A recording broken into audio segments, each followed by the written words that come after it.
The Iliari capital shimmered like a dream carved from starlight. Towers of glass and silver rose into the violet sky, their edges soft and curved, never sharp. Blue-white lights pulsed beneath translucent walkways, matching the slow rhythm of the city's ancient heart. Soft music drifted through the air tones so faint they blended with the hush of flowing water. Trees with glowing leaves whispered in the breeze, their roots entwined with the crystalline streets. Everything moved in harmony. Everything was quiet. Serea walked alone through the upper gardens of the Palace of Echoes. Her silver robe brushed against low-hanging branches, but she did not slow her steps. Her eyes, large and deep as dusk, scanned the horizon where the twin moons had begun to rise. From here, she could see the entire capital, the domes, the terraces, the river that sang as it flowed beneath the bridges. This was her home. It always had been. And yet, tonight, it felt unfamiliar. She had known since childhood that her life was not her own. Born to the house of Eiler, trained in protocol, language, history, every breath she took was a breath for her people. The Iliari prized calm, order, silence. Emotions were private, not paraded. Love was cultivated in stillness, not seized in fire. But now, everything had changed. The message had arrived that morning in a vessel of light. A decree from the Galactic Union, the Marriage Pact Initiative, an ambitious diplomatic program designed to unite species through chosen bonds. And Serea, brilliant, poised, Iliari to the bone, had been selected as one of the first. Her name would echo through every corridor of the Union. She would marry a human. She had barely spoken since the announcement. Inside the palace, her parents were already celebrating. Her mother had clasped her hands and whispered, "This is honor beyond measure."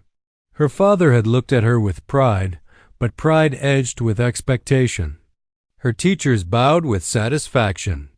The Union's envoy had spoken with reverence. A symbol of unity, they called her, but Serea felt none of it. In her chambers that night, she sat before the tall window and watched the twin moons. Her thoughts spun in silence. Humans. Loud, passionate, chaotic beings who cried in public and made jokes in solemn moments. They bared their feelings like banners. They loved quickly, burned brightly, and changed without warning. How could she ever tie her life to someone like that? How could love survive something so wild? Why me? She whispered, voice so soft it barely touched the air. Morning came too quickly. In the Grand Council chamber, thousands had gathered. Elders, nobles, envoys from other worlds, all eyes turned to her as she stepped onto the circular platform. The High Chancellor stood at the center, ancient and serene. "It is your choice," the Chancellor said, "but know that your decision will echo beyond this world." Serea's hands trembled beneath her robe, but her voice held steady. "Do not wish to marry a human." Gasps spread like fire. Her mother's eyes widened. Her father stiffened. Council members leaned forward. The silence that followed felt louder than any roar. "I do not say this out of hate," she continued, "but fear. I fear losing myself. I fear bonding with a being who feels too fast, who changes too quickly. How can love survive that?" The Chancellor regarded her with eyes that had seen more centuries than stars. "Your voice is heard, Serea of Eiler, but know this. Humans are not what they seem. They surprise even the stars." Serea bowed and left the chamber. Outside, the city that once felt like hers now seemed to look at her with new eyes. Some whispered, some stared, some called her brave. Others called her a coward. She didn't know which she was. Brave? Afraid? All she knew was that she had spoken her truth. She had said no, but fate, quiet and watching, had not finished with her, for across the stars a human ambassador had already boarded his ship, and he was not like the others. The sun over Iliaris rose like a breath held too long pale and hesitant behind a veil of violet mist. The capital awoke in silence as it always had, with no alarms, no traffic roars, no sudden sounds. Only the soft gliding of transit orbs, the rustle of silk robes, the low hum of temples opening to morning light. To an outsider, it looked like peace. But peace on Iliaris was often a silence heavy with unspoken things. Serea had not slept. Not really. She had lain in her bed staring at the ceiling of woven light, replaying every moment from the day before. The gasps. The stunned counsel. The look in her father's eyes, a crack not of anger, but disappointment. It had split her more deeply than any word. Her refusal to marry a human had not only unsettled the Galactic Union, it had unsettled the Iliari themselves. Her people did not deal in sudden conflict. They dealt in quiet disapproval, in whispers behind drawn curtains, in glances that said everything. Her name was no longer spoken with reverence in the markets or academies. It was spoken with caution. She had become a symbol again, but this time of uncertainty. Then came the rumors. They reached her like faint echoes at first, spoken by servants, overheard in council halls. The human ambassador has landed. He arrived without escort. He declined a ceremonial parade. He asked to walk the city streets alone. At first, Serea didn't care. Let him arrive. Let him walk. Let him return to his world once the council saw. This was a mistake. But curiosity, like a thorn hidden in silk, began to press. Who was this man they had chosen? Why hadn't he demanded an audience with her? Why hadn't he responded to her refusal with pride or protest? Human males were supposed to be impulsive, territorial. Wouldn't he at least try to change her mind? Instead, he walked. No one knew where he would appear next. One day, he was seen kneeling in a temple garden, quietly studying the growth patterns of Iliari moss. The next, he was helping a merchant carry broken crates after a windstorm. He spoke softly, always in basic, never pushing. He listened more than he talked. The Iliari, reserved and wary, began to watch him not as an outsider, but as something strange or something that didn't fit any known pattern. And Serea, despite herself, began to watch too. From high windows, she glimpsed him. In the quiet halls of administration, she heard his voice. In the soft murmurs of children, she caught stories she wished she could ignore. He had comforted a crying child whose parent was late to pick them up from school. Not with loud words, but with stillness, a folded leaf and a whispered story about Earth's trees. He had bowed before a grieving widow in the morning chamber, not offering empty words, but simply standing with her in silence. He didn't behave like a human. He behaved like something else, something she didn't understand. The chancellor summoned her 3 days after his arrival. "You are not being ordered," the elder said gently, "but we ask you to attend tonight's reception. He will be there. Perhaps seeing him will help your fear become clarity." Serea bowed, but in her heart she didn't know what she feared anymore. That night, the reception hall glowed like a temple to stars. High glass ceilings revealed the night sky, and light shimmered across the floor like water. Delegates from many races moved with grace, exchanging ritual greetings and slow conversation. Music, quiet as breath, wove through the space. Serea entered. Late, her robe a deeper silver than before, her eyes shadowed with uncertainty. She avoided the main corridor, skirting along the edge of the hall like a ghost. Then she saw him. He stood near a crystal sculpture, not speaking, simply observing a pair of alien scholars discuss planetary physics. He wore no grand uniform, just a black suit with a small Iliari pendant on the collar. A gift, perhaps, or a symbol of respect. And he didn't look at her. He noticed her, yes, but his gaze did not linger. No smirk, no challenge, No plea. Just a calm nod.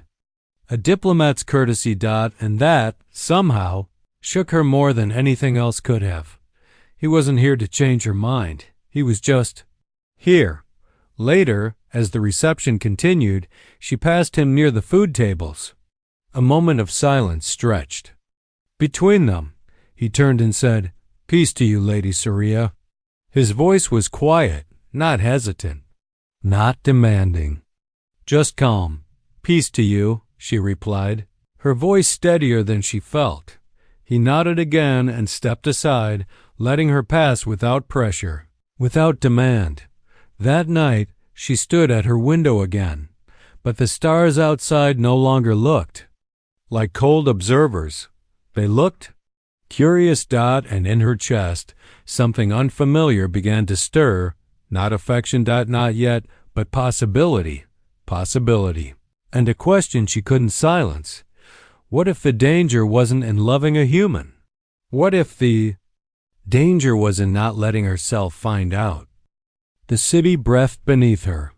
From the upper balconies of the Hall of Stars, Serea could see the arterial glow of Iliari walkways threading through the capital like veins of living crystal. Drones floated in silence, vines of biolight swayed in the windless air, and the moons painted everything in silvery hues. This was the time of quiet, when most citizens of Iliaris returned to meditation or contemplation or simply stillness. But Serea could not still her mind. She hadn't meant to stop at the hall. It was her childhood haven, once a place of dreams, now a place of noise inside her thoughts. Her eyes scanned the scroll in her hands, but the words blurred. They were about history, treaties, wars ended through compromise, not love, certainly not marriage, and certainly not between species. Below, laughter echoed light, high, and unmistakably real. She leaned forward slightly and saw him. Kalen, the human. He was sitting cross-legged on the floor of a wide terrace, his jacket folded beneath him. 2 Iliari children crouched beside him, giggling as he demonstrated how to fold thin, reed-like leaves into gliders. One child's glider nosedived into a shrub. The other soared, caught on an updraft, spinning upward like a bird. Kalen threw his head back and laughed. It wasn't loud, but it was honest. The kind of laugh that didn't ask for permission. Serea's heart beat faster without reason. He didn't act like an ambassador. No formality, no posturing, no shields of polished words. And yet, he was doing more than any diplomatic envoy had done. The guards nearby didn't look annoyed. They looked relaxed. Some were smiling. One even tried folding a leaf himself and failed terribly. The children shrieked with delight. Serea pulled back from the railing. Her mind raced. This wasn't how it was supposed to be. He wasn't following the script of her fears. He wasn't loud. He wasn't forceful. He wasn't trying to win her. He wasn't even looking at her. And somehow, that unsettled her most of all. That evening, the council summoned another session, this one open to diplomats and observers. Serea didn't want to attend, but her absence would speak louder than her silence. She wore her formal robe of pearl gray and kept her expression flat as she stepped into the chamber. Kalen stood at the center, surrounded by towering Iliari pillars and the unblinking eyes of the council. No guards flanked him. No aides hovered at his shoulder. "I come not to convince," he said, in basic, clear and measured. "Not to demand. I came to learn. If I am not welcome, I will still be grateful for the knowledge your world has shared." There was no applause. There never was in Iliari chambers. But some counselors glanced at one another, their brows softened. Serea watched him closely from her seat in the second tier. She studied the angle of his jaw, the set of his shoulders, the ease in how he stood, not defensive, not submissive, just present, still. Their eyes met only once as the session ended.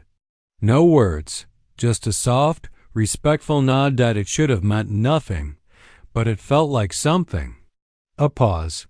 A question left unspoken. Later that night, Serea found herself walking through the palace gardens instead of returning to her quarters. The stars were clear, the path lit by bioluminescent petals beneath her feet. And still, his voice echoed in her mind. I came not to convince. She should have felt relief. She did in single quotes. The next day brought more unrest. Her mother stormed into her chambers without warning, lips pressed in a hard line. You've been seen. Watching him. Do you want the whispers to grow louder? I haven't spoken to him, Serea answered flatly. Your silence speaks as loud as a shout, her mother snapped. We are not a race of dramatics. Serea rose from her chair, her voice cold, then stopped dramatizing. Her mother's eyes narrowed. He's human. You forget what that means. I'm trying to remember what I believe, Serea said. If that threatens you, perhaps the problem is not him. They didn't speak again for days. Whispers followed Serea wherever she went. In the hallways, in the temples, in the archives. Not insults worse. Curiosity. Had the noble daughter fallen under the human spell? Had she changed her mind? Was she being watched? Serea hated how every step felt heavier, until the council's invitation came, a formal dinner. A quiet affair, they said. A chance for all races to show continued unity and goodwill. She was asked to attend. Not required. But in the Iliari language, there was little difference. She dressed without comment. She braided her hair in the old way. She did not wear jewelry. Her silence was her armor. The great dining hall was a forest of light. Pillars rose like silver trees, and crystal vines hung from the ceiling, glowing with soft colors that shifted with each passing moment. Representatives from 37 worlds stood in soft clusters. Some tall, some scaled, some translucent, all watching each other with ancient calculation. Serea entered last. And there he was. Kalen stood near the far end of the table, speaking quietly with a foul emissary. He wore a dark suit, not ornate, but dignified. A tiny Iliari brooch pinned near his heart. He noticed her. Didn't smile. Didn't move. Just nodded. Like before. Like always. She sat at the opposite end of the table for a long time. They didn't speak. They didn't need to. But as the dinner continued, and he listened to each voice, smiled at each story, paused respectfully for each grief, Serea began to feel something crack. He was not waiting for her approval. He was not performing. He was just himself. When their eyes met again, he didn't break away. I've read about your people, he said softly when the meal paused between courses, but books are not. Enough, Serea blinked. And what do you see now? He smiled faintly. Stillness, grace, but also something waiting to rise. Like a star, just before it shines. She did not know what to say. So she said nothing. Later, when the dinner ended and he passed near her chair, he paused once more. I won't try to change your mind, he said gently. But I'm glad we met. Then he walked away. And Serea sat frozen, her glass untouched. Her hand still, her heart not. The storm arrived without warning. Iliari weather was usually gentle, governed by ancient atmospheric stabilizers embedded deep beneath the crystal layers of the planet's crust. Rain was rare, wind rarer still. The sky seldom roared here. But on that day the world itself seemed to echo Serea's unrest. She was returning from the lower archives, where she had spent the last few hours, pretending to study trade agreements but actually staring at a wall of text she couldn't absorb. Her thoughts were elsewhere, still spinning in the wake of Kalen's words at the dinner, still trying to understand why his presence left ripples where there should have been calm. It had been weeks since the announcement of the marriage pact, and she had defied it. But the world had not moved on, not really. Not when he was still here. She stepped out into the open plaza, her cloak wrapped tightly around her shoulders. The air was strangely sharp-tinged with metal and ion energy. Above, the sky pulsed. Gray. Clouds moving like a beast waking from sleep. A single raindrop touched her hand. Cold. Unnatural. She looked up. A sudden howl of wind swept through the plaza, pulling at her robe. The floating transit pods, once gliding in smooth arcs, now flickered and veered off course. Holosigns blinked red. A chime echoed through the sky. Weather Protocol 6, Shelter immediately Zir turned to activate her wrist beacon. But before she could, a voice cut through the growing chaos. Serea! She turned. Kalen was running toward her, jacket soaked, hair plastered to his forehead. He was panting, but his eyes were locked on hers. Not panicked, focused. The pods are shutting. Down, he said, breathless. Too much wind interference. There's a shelter near the west corridor. Come with me. She hesitated. Lightning cracked across the sky. Another gust shoved against her dot, and without a word, she nodded. They ran. The storm howled around them. Rain pelted like needles, stinging cold. Her cloak tangled in her legs. She nearly slipped, but Kalen caught her elbow, steadied her without breaking stride. They ducked beneath an archway, then descended narrow steps into the side of a low hill. The emergency shelter was small, half buried in the ground. A single door. A metal panel. Kalen pressed his palm to it. The door hissed open. Inside was dim. Quiet and odd stillness after the chaos outside. Soft lights glowed along the floor. There were 2 benches, a control panel, and a small heater humming in the corner. The door sealed behind them with a gentle hiss. They stood there, soaked, breathing hard. Serea removed her cloak and sat on the bench. Her hair dripped water onto the floor. Her hands trembled slightly, not from cold, but from adrenaline, or something more difficult to name. Kalen sat across from her, wringing water from his sleeves. He looked at her, not staring, not studying, just looking. That storm came out of nowhere, he said softly. It's not normal, she murmured. The system must be failing. He nodded. Even weather systems need rest. She looked up at him, eyebrows raised. Was that a joke? He smiled faintly. A bad one. Silence settled between them.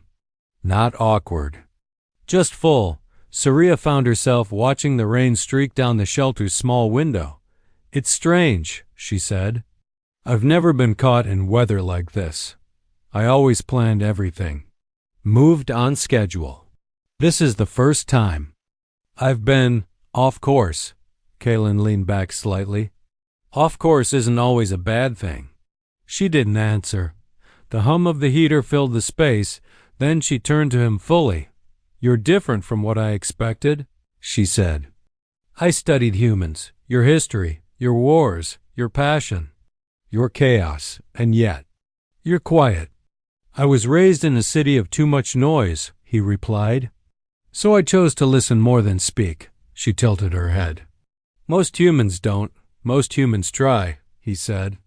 But we're taught to chase things, loudly. I never liked chasing. Serea drew her knees up, wrapping her arms around them. I feared humans because you love too quickly, feel too deeply. I was taught that it burns too fast, that it fades, and I feared Iliari, he said softly, because you feel too slowly, that your silence is a wall, not a choice. Her gaze dropped. Maybe we're both wrong, he added, or maybe we're both right. But the only way to find out is to stay in the room.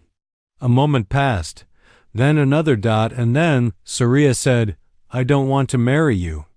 Kalen nodded slowly. I know. But she hesitated. I don't want to keep fearing you either. He smiled. Again, not triumphant, not hopeful. Just calm. I'm not here to win, he said. I'm just here. A bolt of lightning lit the pod from outside, and the thunder that followed rattled the floor beneath them. Serea jumped slightly. Without thinking, she reached forward and placed her hand next to his on the bench. Not touching, just close. Close. Enough to feel warmth. I don't understand you, she whispered. Then ask, he replied. Silence followed, but it was the kind that filled spaces instead of emptying them. Outside, the storm raged, but inside that shelter, something had begun. Not love, not yet, but trust, small, fragile, real. When the storm ended, the sky was streaked with violet light and a faint rainbow touched the horizon, but Serea didn't see it. She was still sitting inside, watching Kalen sleep, his head resting against the wall, his breath even, and for the first time, she didn't want the silence to end. When Serea returned to the palace, the skies had cleared, but the storm had not passed. The storm had simply moved inside.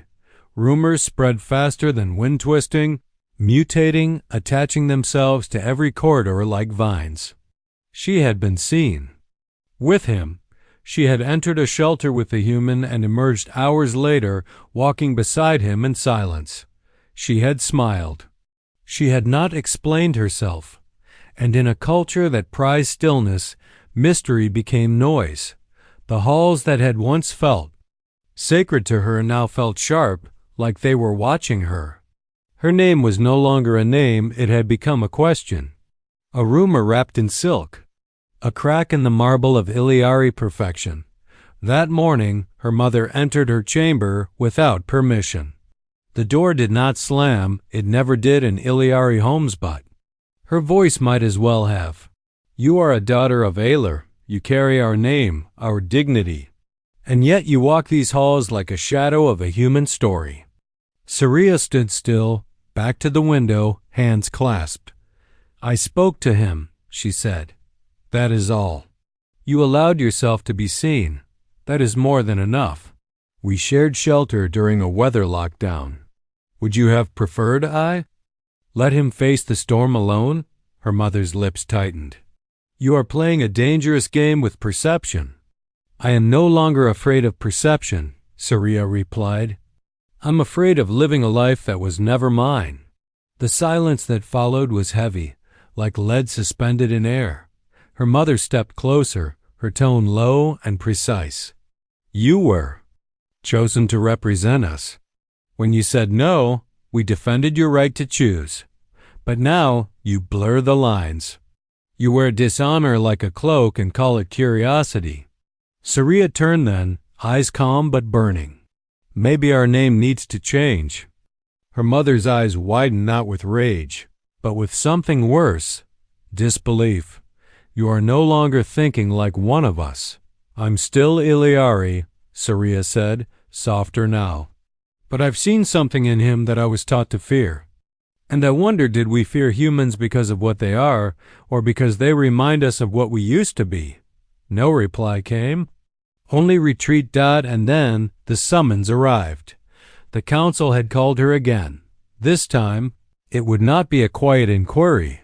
This time, the chamber would be full. As she stepped into the hall, the light from above cast long shadows. The high pillars loomed like judges. Every counselor was present. Ambassadors from 5 species sat in the observation balconies. Her father stood near the back, hands clasped in silent conflict. Her mother did not attend. The High Chancellor rose. Her face was lined with age, carved by centuries of diplomacy. We respected your refusal to participate in the marriage pact. The Chancellor began, voice cool and neutral.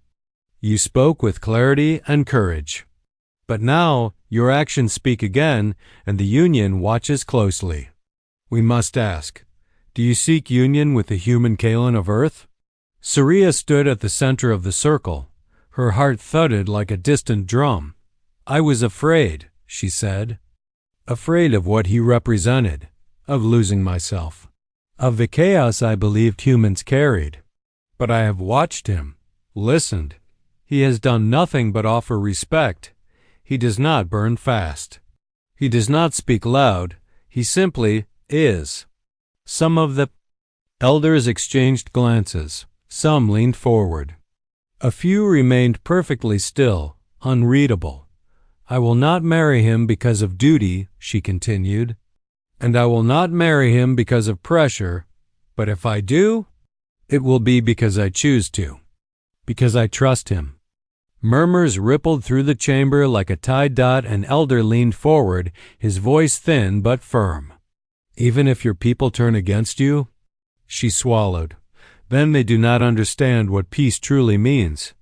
Silence, real silence. Then the Chancellor spoke. "Then let your choice be known. Speak it beneath the stars and let them judge your truth." That night, the Sky Dome was opened. A public address rare in Iliari culture was scheduled.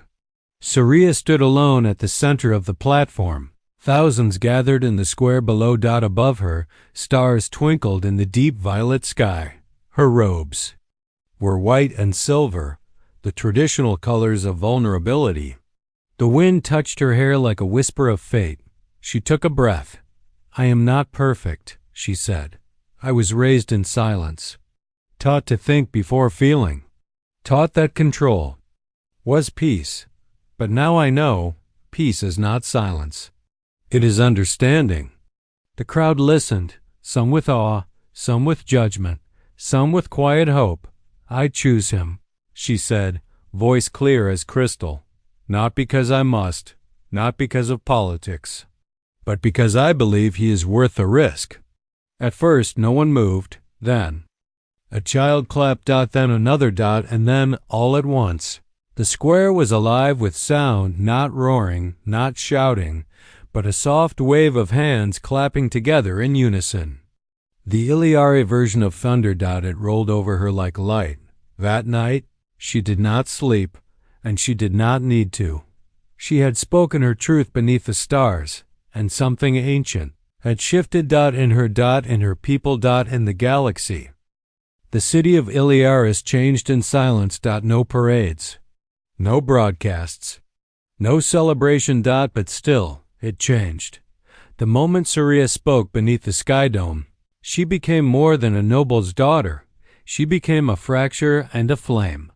Some called her a traitor to tradition, others a pioneer. The truth was more complex. She was simply a woman who had chosen to risk her future for something no Iliari had dared embrace in generations. Emotion in the light, and yet the galaxy did not collapse. No wars broke out, no alliances shattered. In fact, something strange happened. The Galactic Union approved the Union request. Other ambassadors, once skeptical, began to ask quiet questions. Could mixed marriages really work? Could cultural bonding replace treaties? Could love real, chosen love stitch together the fraying fabric of an ancient peace? Serea received messages from dozens of worlds, some encouraging, some cautious, some purely curious, and then came the date. The wedding would take place under the Skyglass Hall, a place used only for historic moments of great hope or great crisis. It had been empty for decades. It was to be the first interspecies union conducted, not as command, not as political theater, but as choice, and all eyes would watch. The preparations began without fanfare. Serea refused opulence. Her robe would be simple, white layered with soft gold threads, woven in the old way, by hand, without machines. Her veil would be translucent and without a crown. No chains, no tokens of submission. "I will walk," she said to her attendants, "not be presented." On the other side of the palace, Kalen prepared in his own way. He requested no stylist, no armor, no regalia. Just a tailored suit in muted gray, stitched with an Iliari symbol near the collar. HFY, circle split down the center by a single line. Balance. He spent his final night before the wedding alone in the gardens, standing beneath the glow trees, hands tucked in his pockets. When asked by a curious journalist what he was thinking, he only replied, "I'm not thinking. I'm feeling. I want to remember this." The day arrived. The sun passed directly over the capital at midday. The sky dome flickered to life, peeling away layers of protective glass to reveal the raw sky above, a gesture not done since the end of the Century War. Every seat in the hall was filled. Ambassadors, counselors, elders, children, even Serea's mother came. She did not speak, but she came. Serea stood in the mirrored chamber just outside the hall. Her father adjusted the clasp at her shoulder. "You don't look afraid," he said softly. "I am," she replied. He nodded. "Then your heart is awake." The doors opened. She walked alone. Each step echoed through the chamber, a whisper in a world that had long feared anything louder than silence. She saw their faces, rows and rows of still eyes. She felt the weight of history pressing down on her spine. Then she saw him. Kalen stood at the center of the platform.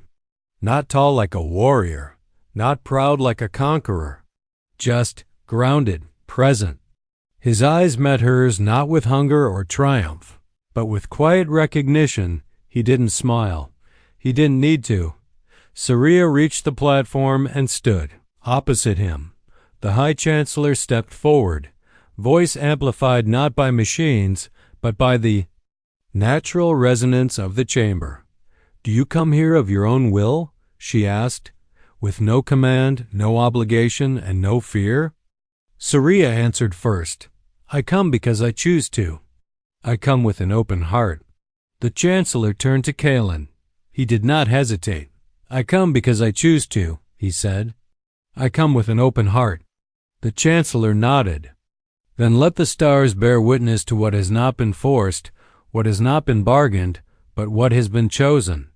A soft hush filled the room. Serea extended her hand. Kalen took it not tightly, not possessively, but with a reverence that made her breath catch. They did not kiss. That was not the Iliari way, but their eyes held. And in that silent gaze, something shifted, not just in the room, not just in the city, but across every world watching. The feed streamed live to every planet in the Union. Human children cheered. Alien elders blinked in long silence. Scholars whispered. Artists wept. Something had begun. Something fragile.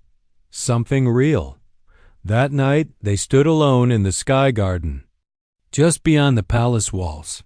The wind rustled through the biolite vines. Stars shimmered above, undisturbed. "You were brave today," Kalen said quietly. Serea shook her head. "No, I was terrified, and still you came." She turned toward him. "That's because I wasn't afraid of you anymore." He nodded. "And I was never afraid of you." They stood close, hands still linked. They did not need words now. Around them, the garden bloomed in colors that only Iliari could see: deep reds, shy blues, glows of memory and motion. A soft golden vine wound between their feet. Later, people would write songs about this moment. But the truth was simpler.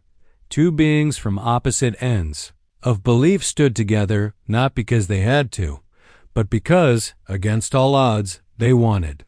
And for the first time in centuries, the galaxy didn't feel divided by stars. It felt connected by them. Union did not shatter the galaxy. It reshaped it. Not all at once, and not in the ways anyone expected. There were no grand proclamations, no instant peace accords. There were protests on some worlds, silence on others. Some ambassadors refused to attend the celebration feasts. Some cultures, still bound by tradition or fear, labeled it a mistake. But change doesn't roar. It whispers. And whispers had already begun to echo through every council hall, every classroom, every home.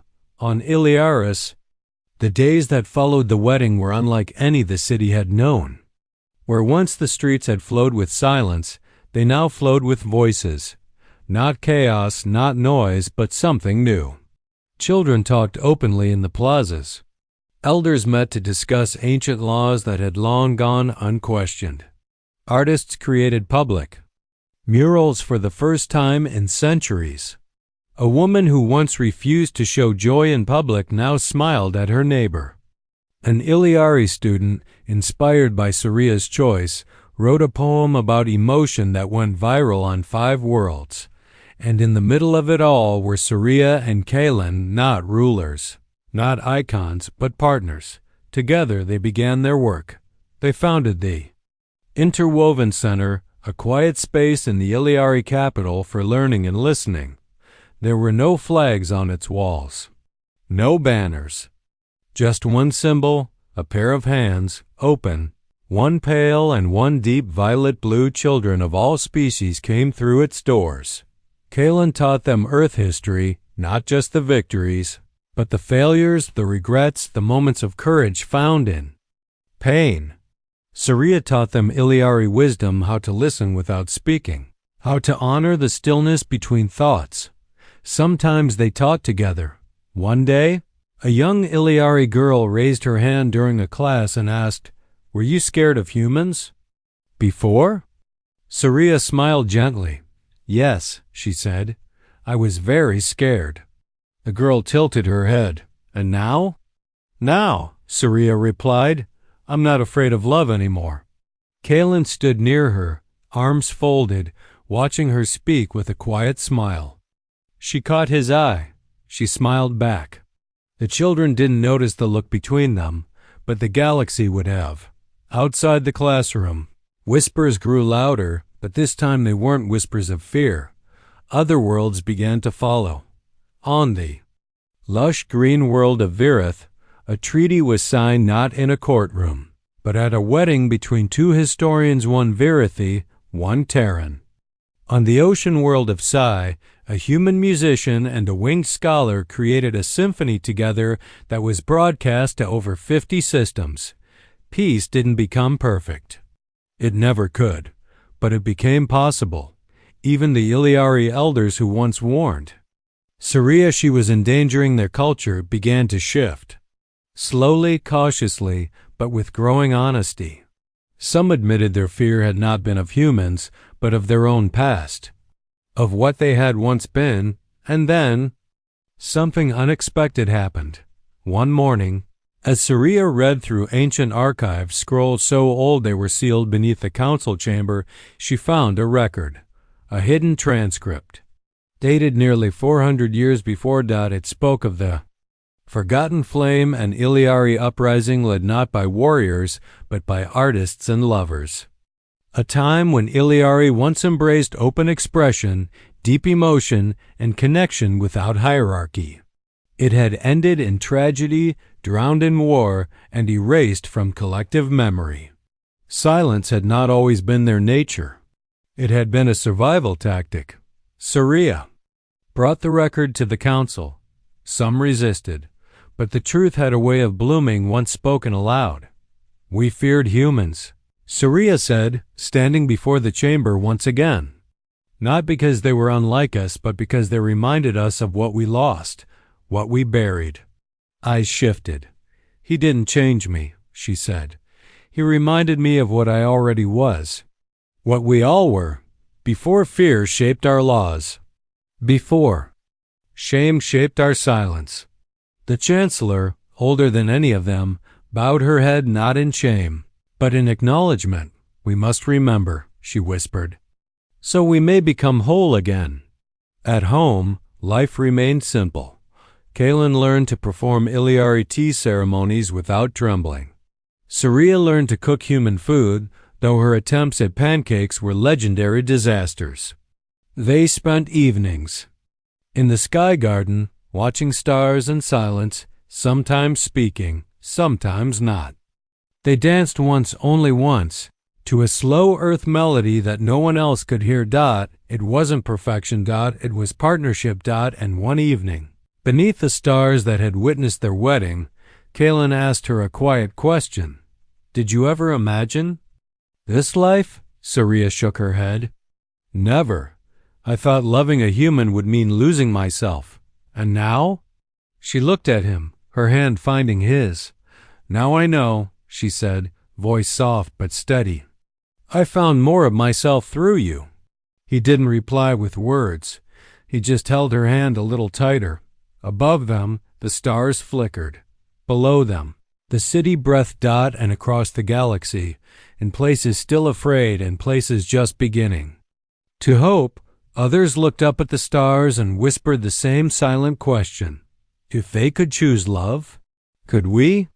It wasn't a grand battle that changed the galaxy. It wasn't a weapon or a war or a declaration from on high.